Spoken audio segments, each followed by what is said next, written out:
بسم الله الرحمن الرحيم.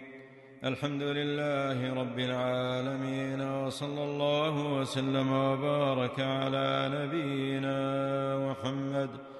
قال شيخ الإسلام محمد بن عبد الوهاب التميمي رحمه الله في رسالته القواعد الأربع: بسم الله الرحمن الرحيم. أسأل الله الكريم رب العرش العظيم أن يتولاك في الدنيا والآخرة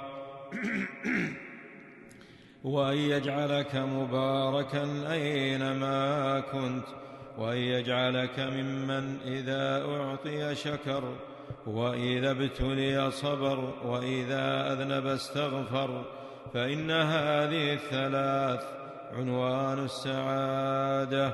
اعلم أرشدك الله لطاعته أن الحنيفية ملة إبراهيم، أن تعبد الله وحده مخلصا له الدين، وبذلك أمر الله جميع الناس وخلقهم لها، كما قال تعالى: وما خلقت الجن والإنس إلا ليعبدون.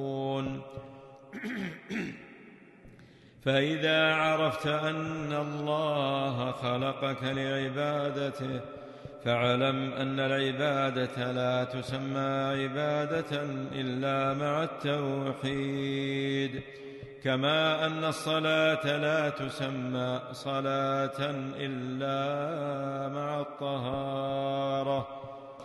فإذا دخل الشرك في العبادة فسدت، كالحدث إذا دخل في الطهارة. فإذا عرفت أن الشرك إذا خالط العبادة أفسدها وأحبط العمل، وصار صاحبه من الخالدين في النار، عرفت أن أهم ما عليك معرفة ذلك، لعل الله أن يخلصك من هذه الشبكة، وهي الشرك بالله، الذي قال الله تعالى فيه: إن الله لا يغفر أن يشرك به ويغفر ما دون ذلك لمن يشاء، وذلك بمعرفة 4 قواعد ذكرها الله تعالى في كتابه. بالله التوفيق، وصلى الله وسلم وبارك على نبينا محمد.